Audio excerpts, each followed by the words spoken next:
Nah, mungkin beberapa dari kalian tidak tahu apa itu dongeng Roro Jonggrang. Oleh karena itu, izinkan saya untuk menceritakannya, tetapi sudah disingkat. Oh ya, sebelum mulai, saya ingin memberitahu kalau pada saat saya menceritakan, tidak akan ada ilustrasi gambar. Jadi berimajinasilah sesuai kesukaanmu. Didengar dengan baik ya teman-teman. Dahulu kala, di desa Prambanan, ada sebuah kerajaan yang dipimpin oleh Prabu Baka. Ia memiliki seorang putri yang sangat cantik bernama Roro Jonggrang. Suatu ketika, Prambanan dikalahkan oleh kerajaan Pengging yang dipimpin oleh Bandung Bondowoso. Prabu Baka tewas di medan perang. Dia terbunuh oleh Bandung Bondowoso yang sangat sakti. Bandung Bondowoso kemudian menempati istana Prambanan. Melihat putri dari Prabu Baka yang cantik jelita yaitu Roro Jonggrang, timbul keinginannya untuk memperistri Roro Jonggrang. Roro Jonggrang tahu bahwa Bandung Bondowoso adalah orang yang membunuh ayahnya. Karena itu, ia mencari akal untuk menolaknya. Lalu, ia mengajukan syarat dibuatkan 1000 buah candi dan semuanya harus selesai dalam semalam. Bandung Bondowoso menyanggupi persyaratan Roro Jonggrang. Ia meminta pertolongan kepada ayahnya dan mengerahkan balantera roh-roh halus untuk membantunya pada hari yang ditentukan. Pukul 4 pagi, hanya tinggal 5 buah candi yang belum selesai. Mengetahui 1000 candi telah hampir selesai, Roro Jonggrang ketakutan. Apa yang harus kulakukan untuk menghentikannya? Pikirnya cemas membayangkan ia harus menerima pinangan Bandung Bondowoso yang telah membunuh orang tuanya.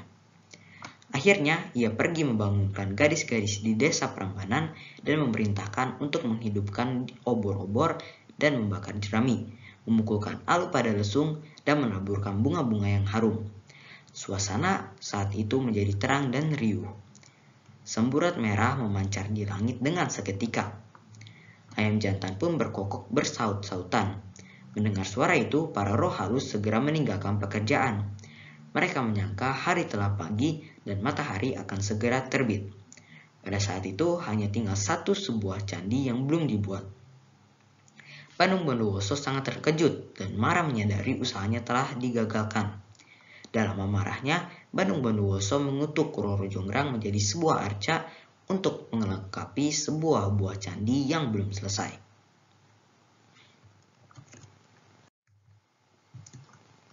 Setelah mendengar cerita yang sudah saya sampaikan, yuk kita cari tahu unsur intrinsik dari ceritanya apa saja. Kita mulai dari tokoh dan wataknya. Dari cerita tersebut, kita bisa tahu bahwa tokoh protagonisnya adalah Roro Jonggrang. Kenapa? Karena Roro Jonggrang adalah tokoh utama dari dongeng tersebut, dan setiap tindakan yang dilakukannya akan mengubah jalur cerita. Seperti jika dia dari awal sudah menerima lamaran Bandung Bondowoso, maka Roro Jonggrang tidak akan dikutuk menjadi candi. Untuk wataknya, dia adalah seseorang yang amat licik dan tidak suka menepati janjinya. Kita lanjut ke karakter antagonis dari dongeng, yaitu Bandung Bondowoso. Sifat dari karakter antagonis ini adalah kejam, gagah, sakti, dan sombong. Masih berbicara tentang karakter, saya akan menyampaikan teks deskripsi saya tentang tokoh-tokoh dalam cerita dan tempat dalam bahasa Inggris. First off, Roro Jonggrang. She lives in a kingdom named Prambanan. She is Prabu Baka's only daughter.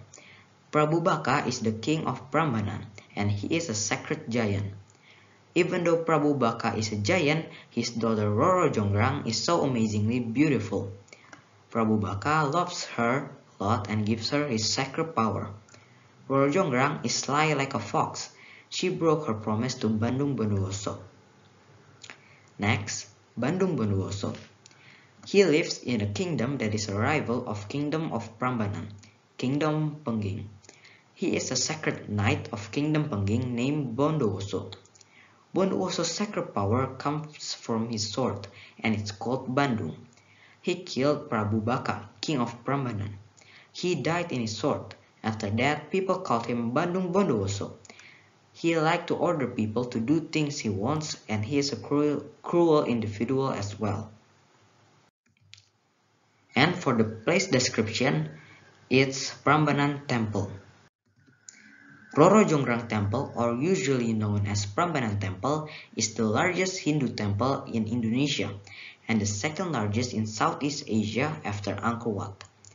It is located in the special region of Yogyakarta, Central Java. It was built in the 8th century. In Roro Jonggrang storybook, it is told that Prambanan Temple has 1,000 temples, but realistically, it's almost impossible at that time to build 1,000 temples. So, if you count how many temples there are, you will get around 240 temples, including the big and small ones. There, you will find 3 main temples, Temple of Shiva, Vishnu, and Brahma. Lanjut lagi ke unsur instruksi yang selanjutnya, yaitu alur cerita. Singkatnya, Bandung Bondowoso jatuh cinta pada Roro Jonggrang dan ingin menikahinya. Tetapi Roro Jonggrang memberi syarat ke Bandung Bondowoso harus membuat 1000 candi dalam 1 malam. Bandung Bondowoso memanggil para jin untuk membantunya. Karena para jin hanya bisa bekerja pada malam hari, Roro Jonggrang memerintah para dayang untuk membakar jerami, supaya para jin mengira sudah pagi. Roro Jonggrang melakukannya juga karena ia tidak mencintai Bandung Bondowoso. Alhasil, para jin meninggalkan semua pekerjaannya. Roro Jonggrang menghitung semua candinya dan ternyata candinya kurang 1. Bandung Bondowoso marah kepada Roro Jonggrang dan mengutuk Roro Jonggrang menjadi candi yang ke-1000.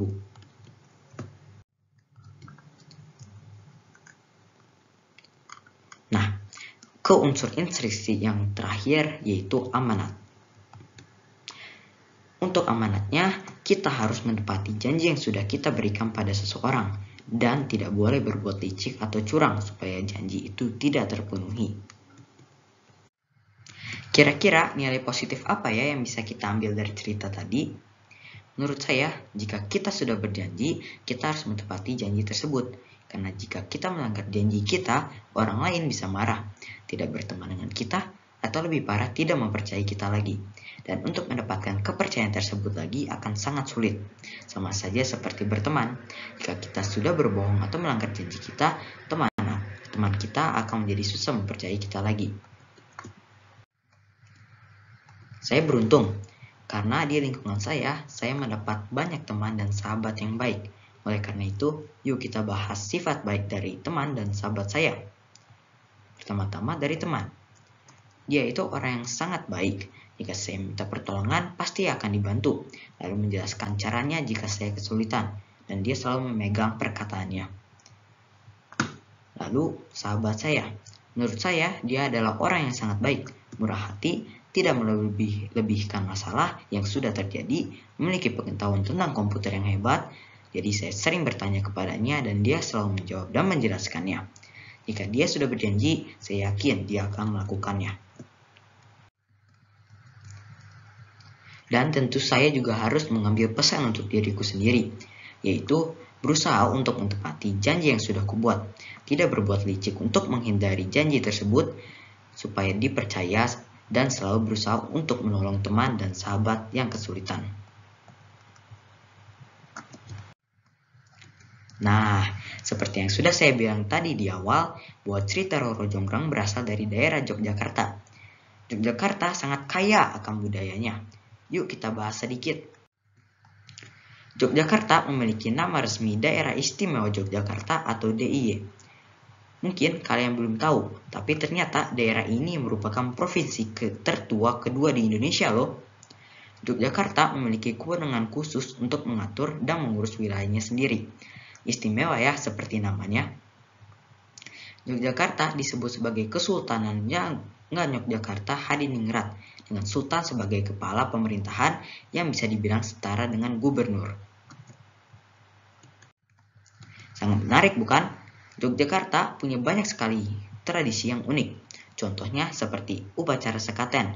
Upacara sekaten adalah upacara tradisional yang diselenggarakan untuk memperingati kelahiran Nabi Muhammad. Upacara ini diselenggarakan secara periodik 1 tahun sekali. Yang kedua, Gerebek Muludan. Gerebek Muludan adalah gunungan yang berisi makanan dan buah-buahan yang dibawa ke istana dan ke Masjid Agung lalu didoakan. Setelah didoakan, akan dibagikan bagi masyarakat yang dianggap sebagai pembawa berkah kepada sesama. Yang ketiga, siraman pusaka. Siraman pusaka adalah memandikan pusaka milik Ngarsa Dalem atau milik Keraton Ngayogyakarta Hadiningrat. Dan acara ini dilaksanakan secara tertutup, jadi rakyat umum tidak bisa melihatnya. Kita lanjut ke rumah adat khasnya yang unik, yaitu rumah joglo. Rumah joglo adalah rumah adat khas Yogyakarta. Pengertian joglo sendiri berasal dari kata tajuk loro, juglo, yang artinya dua gunung. Dalam filosofi Jawa, gunung adalah tempat yang tinggi dan sakral. Jika melihat bangunan rumah joglo, maka akan ditemukan dua gunung yang dapat dilihat dari bentuk atap rumah joglo. Namun dalam perkembangannya penyebutannya kata joglo berubah menjadi joglo seperti yang dikenal sekarang. Seiring berkembangnya zaman, sekarang rumah joglo juga bisa dibangun oleh berbagai kalangan dan sering digunakan pada gedung pemerintahan atau perkantoran. Nah, kebagian favorit dari Yogyakarta yaitu makanan khasnya. Jika kalian pernah ke Jogja dan jalan-jalan, kalian bisa melihat banyak sekali makanan khas di sekitar. Dan dari semua yang pernah saya coba, favorit saya adalah bakpia, gudeg, dan tiwul. Masih sangat banyak sekali yang belum saya coba dan saya tidak sabar untuk mencobanya. Oke teman-teman, itu saja dari saya. Semoga dapat dipahami. Terima kasih.